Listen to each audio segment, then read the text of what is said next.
Hosana ang aming awit, dakilang anak ni David.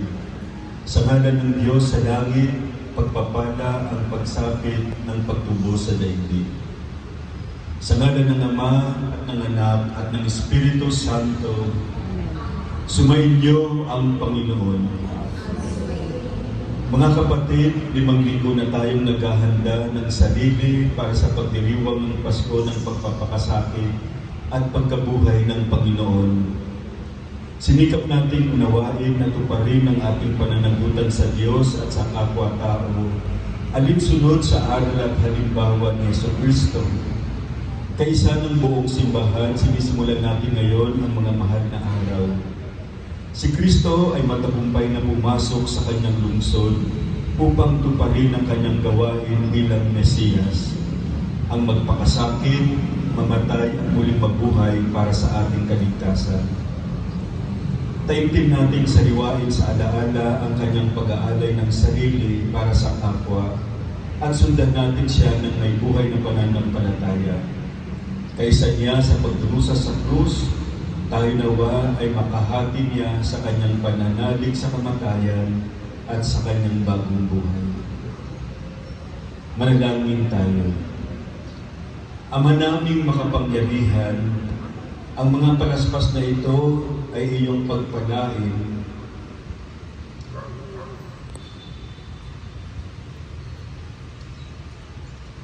at pabanalin upang sa masaya naming pagbubunyi sa Mesiyas na aming hari siya'y aming masundan at sa pamamagitan niya ay aming sapitin ang hindi magmamaliw na lungsod ng Jerusalem na kanyang pinaghaharian. Kasama mo at ng Espiritu Santo, magpasawalang hanggan.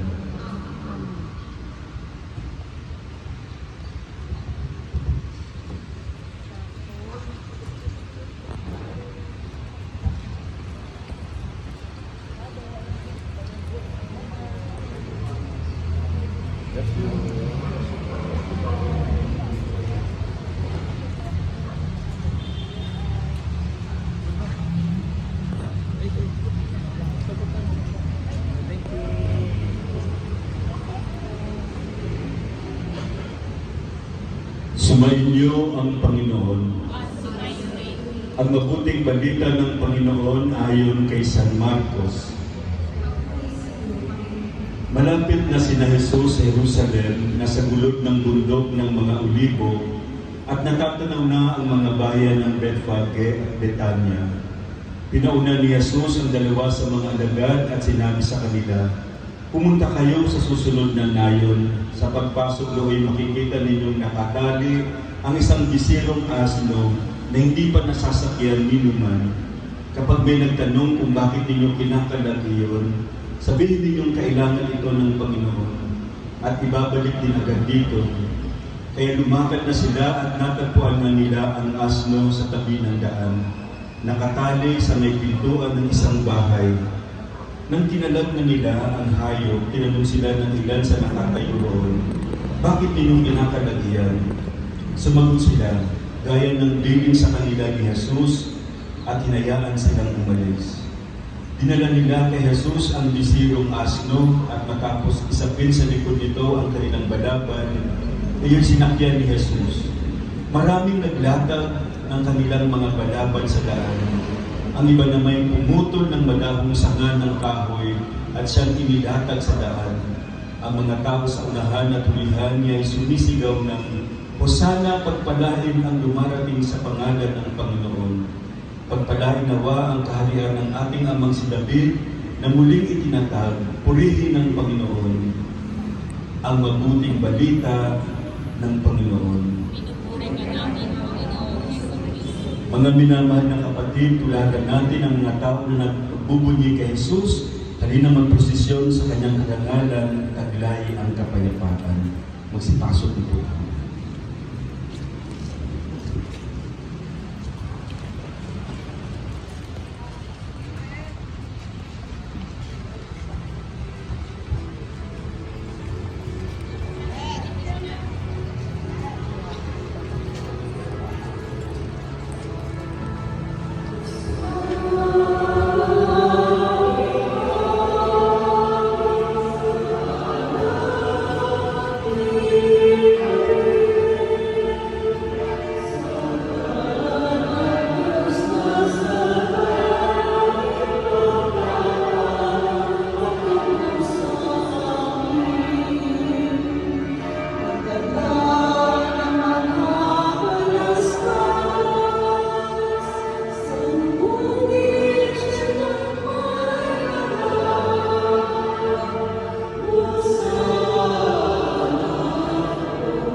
puno ng mamahayang pabango. Ito'y dalisay na nada. Pinasa niya sa sidlatan ng pabango'y lumino sa ulo ni Jesus. Nagalit ang iyang ninuon at sila'y nag-isa-pusa. Ano ninasaya ang pabango? May pagbibigisa na yan nakitig pa sa 300 bilang at may bibigay sa mga tumaw ang bilang-bilang. At sinisinila ang babae. Ngunit sinabi ni Jesus, Bakit ninyo siya ginugulo? Pabayaan ninyo siya. Mabuti ang ginawa niyo ito sa akin. Habang panahon'y kasama ninyo ang mga dukha at anumang oras na inyong ibigin ay magagawa ninyo sila ng mabuti. Ngunit ako'y hindi ninyo kasama sa habang panahon. Ginawa niya ang kanyang kaakaya. Hindi pa may binusan namin niya ang pabago ang aking katawan bilang paghahanda sa pag-ibig sa akin. Sinasabi ko sa inyo, saan man ipangaral ang mabuting balita, mababanggit din naman ang ginawa niya ito bilang pag-alala sa kanya. si Judas Iscariote, isa sa 12, ay pumunta sa mga punong saserdote upang ipagkagulo sa Jesus. Natuwa sila na marinig ang gayon at nangakong bibigyan siya ng salapi. Mula noon, kumanap na si Judas ng pagkakataon upang may pagkagulo sa Jesus. Unang araw ng pista ng tinapay na walang ibadura, araw ng pagpatay ng kordero para sa Pasko. Tinanong si Jesus ng kanyang mga alagad, Saan po nililibig ipaganda namin kayo ng hapon ng Pasko? inutusan niya ang dalawa sa kanyang mga alagad. Pumunta kayo sa bayan, ay masasalubong kayong isang lalaki na may dalang isang batang tubig. Sundan niyo siya sa bahay na kanyang papasukan at sabihin niyo sa may-ari, ipinatatanong ko ng guro kung saan siya maaaring kumain ng hapunang Pampasko, kasalo ng kanyang mga alagad. At ituturo niya sa inyo ang isang malaking silid sa itaas na mayroon ng kagabigan. Doon kayo maghanda para sa atin. Nagtungo sa bayan ng mga alagad at natagpuan kanila roon ang lahat, gaya na sinabi niya sa kanila, at inihanda nila ang hapunang Pampasko. Kinagabihan, dumating si Jesus kasama ang 12. Nang sila'y kumakain na, sinabi ni Jesus, Tandaan ninyo ito, isa sa inyo na kasama kayo magkapanulo sa akin. nanlumo ang mga alagad at isa-isa ay nagtanong sa kanya. Ako po ba, Panginoon? Sumagot siya, Isa sa inyo na kasama ko sa pagsawsaw ng tinapay sa mangkok. Papanaw ang anak ng tao ayon sa nasusulat, ngunit sa aba ng tao magkapanulo sa kanya. Mabuti pa sa taong yaon ang hindi na ipinanganak. samantalang sila'y kumakain, dumampot ng tinapay si Jesus, at matapos magpasalamat sa Diyos, ay kanyang pinaghati-hati at ibinigay sa mga alagad. Kunin ninyo, ito ang aking katawan. Wika niya, hinuwakan niya ang kanis, at matapos magpasalamat ay binigay sa kanila, at uminom silang lahat. Sinabi niya, Ito ang aking dugo ng tipan, ang dugong mabubuhos dahil sa marami. Sinasabi ko sa inyo, hindi na ako iinom ng alak na mula sa buwas hanggang sa araw na inumin ko ang bagong alak sa kaharian ng Diyos. umawit sila ng isang inom, at pagkatapos, nagtungo sa bundok ng mga olibo. Sinabi ni Jesus sa kanila, Ako'y iiwan ninyong lahat, sapagkat nasasaad sa kasulatan. Papatayin ko ang pastol at mga ngalan ang mga tupa. Ngunit pagkatapos na ako'y muling mabuhay, mauuna ako sa inyo sa Galilea. sumagot si Pedro, Kahit nabuhiwan kayo ng lahat, hindi ko kayo iiwan.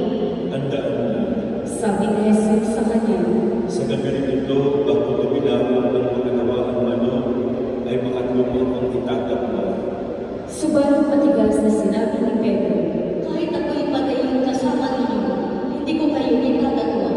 gayon din ay sabi ng ibang alagad. Dumating sila sa isang lugar na tinatawag na Gethsemane. Sinabi ni Jesus sa kanyang mga alagad, Dito muna kayo at mananalangin ako. Ngunit isinama niya si Pedro, Santiago at Juan, at nagsimulang mabagaba at maghirap ang kanyang kalooban.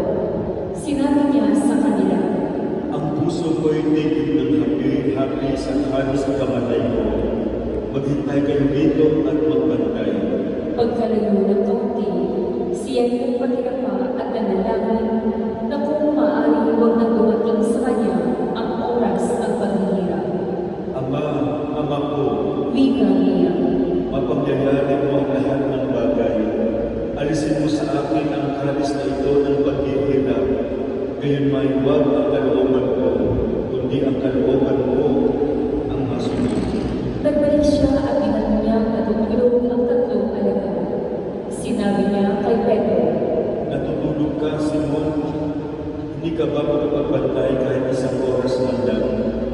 Magpuyat kayo at manalangin upang huwag kayong madaig ng puso. Ang espiritu ay nakahanda, ngunit ang laman ay mahina. muling lumayo si Jesus at nanalangin, at ang dati niyang kahilingan ang siyang sinabi. Nagbalik siya muli sa kanyang mga alagad at naratnan na namang natutulog, sapagkat sila ay antok na antok, at hindi nila malaman kung ano ang kanilang sasabihin sa kanya. Sa ikatlong pagbabalik niya ay kanyang sinabi sa kanila, Tulog pa ba kayo hanggang ngayon? Kayo ba ay namamahinga pa? Tama na. Dumating na ang oras ng anak ng tao ay ipagkakalulong sa masasama. Tayo na narito na ang magkakalulo sa atin. Nagsasalita pa si Jesus nang dumating si Judas, isa sa 12, nakasama ng maraming tao ay mga dalang tabak at pamalo. Inutusan sila ng mga unang saserdote at ng mga iskriba at ng matatanda ng bayan. Ang taksil ay nagbigay sa kanila ng isang bunyag. Ang hanggat ko, yung inyong hinahanap, siya'y nagpili ng mandali, ngunit bantayan mo. Pagdating ni Judas, agad siyang lumapit kay Jesus. Puro ang balang niya sa bayhali. At sinunggaban si Jesus ng mga tao at dinakip. Nagpunot ng tabak ang isa sa mga naroon at tinaga ang alipin ng pinakapunong saserdote at natigpas ang tayo niya. At sinabi ni Jesus sa mga tao, Tulisan ba ako at napanig ko kayong may mga dalang tabak at pamalo upang ako'y dapin? Araw-araw ako'y nagputungo sa templo at naroon din kayo. Ngunit hindi ninyo ako dinakip. Subalit kayo namang matupad ang sinasabi ng kasulatan. Nagsitakas ang mga alagad at iniwan siya. Sinundan siya ng isang binata mula namin sa katawan, maliban sa balaban niyang kayuhin. Sinunggaban siya ng mga tao, ngunit iniwan niya ang kanyang balagan at tumakas sa walang kadamit-damit. At dinala nila si Jesus sa bahay ng pinakapunong saserdote. At doon nagkatipon ang lahat ng punong saserdote, ang matatanda ng bayan at mga iskriba. Si Pedro sumunod sa kanya, ngunit malayo ang magwan. Nagtuloy siya sa patio ng bahay ng pinakapunong saserdote. Naupo sa tabi ng apoy at nagpainit na kasama ng mga bantay. Ang mga punong saserdote at ang mga buong Sanhedrin ay naghahanap ng may pararatang kay Jesus upang may papagay siya, ngunit wala silang pagkuha. Marami saksi ang nagsabi ng kasinungalingan laban sa kanya, ngunit hindi nagkaisa ang kanilang mga patuturo. May ilang sumaksi laban sa kanya at nagsabi ng ganitong kasinungalingan. Narinig namin sinabi niya, hindi ba ito ang templo ito na gawa ng tao? At sa loob ng tatlong palaw na magtatayo po na iba na di gawa ng tao. Gayunmay, hindi pa rin nagkaisa ang kanilang mga patuturo. Tumindig ang pinakapunong saserdote sa harap ng kapuluan at tinanong si Jesus. Ano ang masasabi mo sa paratang nila sa iyo? Bakit di ka sumagot? Ngunit hindi umulit si Jesus. Hindi siya nagsalita, kaputungan. Muli siyang tinanong ng pinakapunong saserdote. Ikaw ba ang Mesiyas sa anak ng mataas-taasa? Ako nga. Sagot ni Jesus. At makikita ninyo ang anak ng tao na nakaupo sa kanan ng makapangyarihan sa lahat. At makikita ninyong siya'y dumarating nasa alapaap ng langit. Winasa ng pinakapulong saserdote ang sariling kasuotan at sinabi, Hindi na natin kailangan ng masasi. Kayo lang nakarinig ng kanyang kalapastanganan sa Diyos. Ano ang pasyon? ang hatol nilang lahat ay kamatayan, at niliran siya ng ilan. Pinilingan at pinagsusunod, kasabay ng wikang Hulaan mo nga sinong sumutong sa iyo. at pinagsasampas siya ng mga bantay. Sa tanong na may naroon pa sa ibaba, sa patio, nang dumating ang isa sa mga alila ng pinakapulong saserdote. Nakita ng babae nito si Pedro na nagpapainit sa apoy at kanyang pinagmastang mabuti. Kasama ka rin ni Jesus na yung taga-Nazaret. Sabi niya, ngunit tumanggi si Pedro. Hindi ko nalalaman, hindi ko na unaman ang sinasabi mo. Sagot niya, at siya'y lumabas sa pasilyo at tumilaong ang manok. Nakita na naman siya roon ng ilang babae at sinabi sa mga dalawa, Ang tamang to ay isa sa kanila. ngunit kinuha na naman ito ni Pedro. Makalipas ang ilang sandali, sinabi na naman kay Pedro na mga nakatayong roon. Talagang isa ka sa kanila, nagagalaya ka rin. Sumpain man ako ng langit, talagang hindi mo nakikilala ang taong iyon. Sagot ni Pedro. Siya namang pagkilawak ng manok. Naalala ni Pedro na sinabi sa kanya ni Jesus, bago pa tumilaong ang makalawa ang manok, ay makatungo akong itatatawa. At siya ay nangapis. Kinaunahan, nagpulong agad ang mga punong saserdote, ang matatanda ng bayan, ang mga iskriba, ang iba pang binubuo ng sanlibutan. Ipinagapos nila si Jesus at dinala kay Pilato. Ikaw ba ang hari ng mga Hudyo? Tanong sa kanya ni Pilato. Kayo na ang nagsasabi. Tugon naman ni Jesus. Nagharap ng maraming sumbong ang mga punong saserdote laban kay Jesus. Kay siya may tinanong ni Pilato. Wala ka bang isasagot? Narinig mo ang dami na kanilang sumbong laban sa iyo. Ngunit hindi natugon pa si Jesus, kaya nagtaka si Pilato. Tuwing pista ng Pasko ay nagpapalaya si Pilato ng isang bilanggo. Sino man ang hiling sa kanya ng mga taong bayan. Nakabilanggo noon ang isang lalaking nagngangalang Barabas, kasama ng ibang naghimagsik at nakakatay na nagdaang himagsikan. Lumapit ang mga tao at hiniling kay Pilato na isagawa niya ang kanyang pinauliang pagpapalaya ng isang bilanggo. Ibig ba ninyong kalalahin ko ang hari ng mga Hudyo? Tanong niya sa kanila.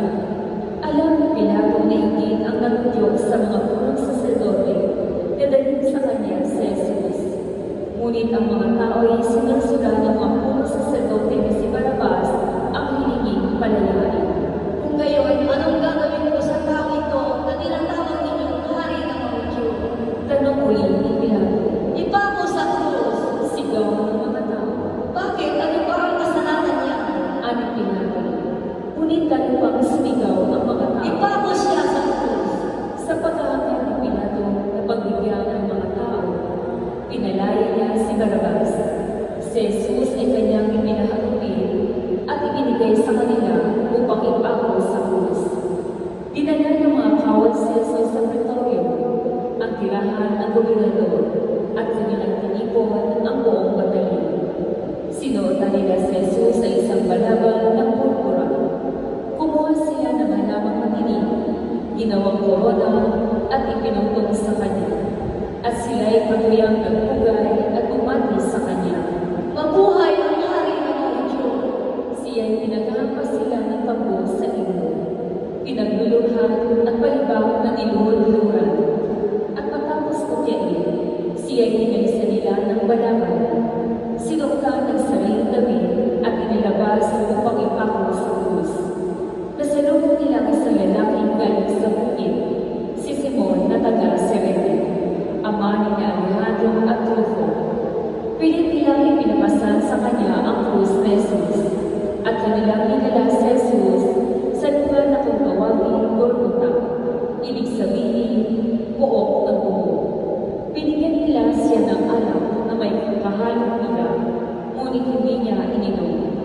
Ipinako siya sa krus at nagsapalaran sila upang malaman kung alin sa kanyang mga damit ang mapupunta sa bawat isa. Ikasyam na umaga ang ipako nila sa krus si Jesus. Sa itaas ng krus, isinulat ang sanggal laban sa kanya, ang hari ng mga Hudyo. Dalawang tulisan ang kasabay niyang ipinako sa krus, isa sa kanan niya at isa sa kaliwa. Sa gayoy, natupad ang nasasaad sa kasulatan. Ibinilang siya sa mga salamin. Nilibang siya ng mga nagdaraan na katakot-takot nagsasabi, Di ba ikaw ang igiba ng templo at muling magtatayo nito sa loob ng 3 araw? Iligtas mo ngayon ang iyong sarili. Bumaba ka sa krus. Kinigyan siya ng mga punong saserdote at ang mga iskriba at ang sabi sa isa't isa ay, Iniligtas niya kita, ngunit di mailigtas ang sarili. Bakit na lang natin bumaba sa krus ang Mesiyas na yan, na hari ng Israel? Maniniwala tayo sa kanya. Inalimusta din siya ng mga nakapakong kasama niya at naglilinis sa buong lupain mula sa tanghaling tapat hanggang sa ikatlong ng hapon. Nang mag-ikatlo ng hapon, si Jesus ay sumigaw. Elohi, Elohi, lema sabachthani. Nang ibig sabihin, Diyos ko, bakit mo ako pinabayaan? Narinig ito ng ilan sa mga nakatayo doon at kanilang sinabi, Pakinggan ninyo, tinatawag niya si Elias. may tumakbo at kumuha ng esponja. Ito'y binasa ng maasim na alak at pagkatapos ay nilagay sa dulo ang isang tabo at ipinasipsip kay Jesus. Sabi niya, Tingnan nga natin ang darating sa Elias kapag ibaba siya. sumigaw ng malakas si Jesus at nalabutan ng hininga. Magsimul po ang lahat.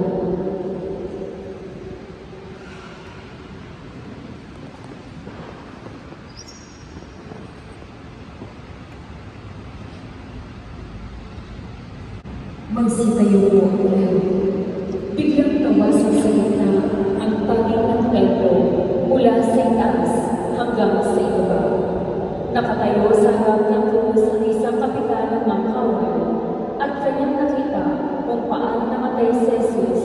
Kaya sinabi niya, Tunay na anak ng Diyos ang tao ito. naroon din ang ilang babae at nakatanaw mula sa malayo. Kabilang sa kanila si Maria Magdalena, si Maria ina ni Santiago Bata, at Jose at si Salome. Mula pa sa Galilea, nagsisunod na sila at naglingkod kay Jesus. At naroon din ang iba pang babae sumama kay Jesus sa Jerusalem. Nang magtatakip sining na, dumating si Jesus, si Jose na taga-Arimatea, isang iginagalang na kagawa ng salindin. Siya'y naghintay sa pagdating ng paghahari ng Diyos. Sapagkat araw noon ang paghahanda, umispiras ng araw ng pamamahinga. Naglakas daw siyang lumapit kay Pilato at hiningi ang bangkay ni Jesus. Nagtaka si Pilato nang marinig niyang patay na si Jesus. Kaya pinatawag niya ang kapitan at tinanong kung ito'y totoo. Nang malaman niya sa kapitan na talagang patay na si Jesus, umayag siyang kunin ni Jose ang bangkay. Bumili si Jose ng kayong lino. Nang may baba ng bangkay, ay kanyang pinalo sa kain ito at inilagay sa isang liningang inuka sa pagiliran ng dalisnis na bato. Pagkatapos, iginulong ni isang malaking bato sa pintuan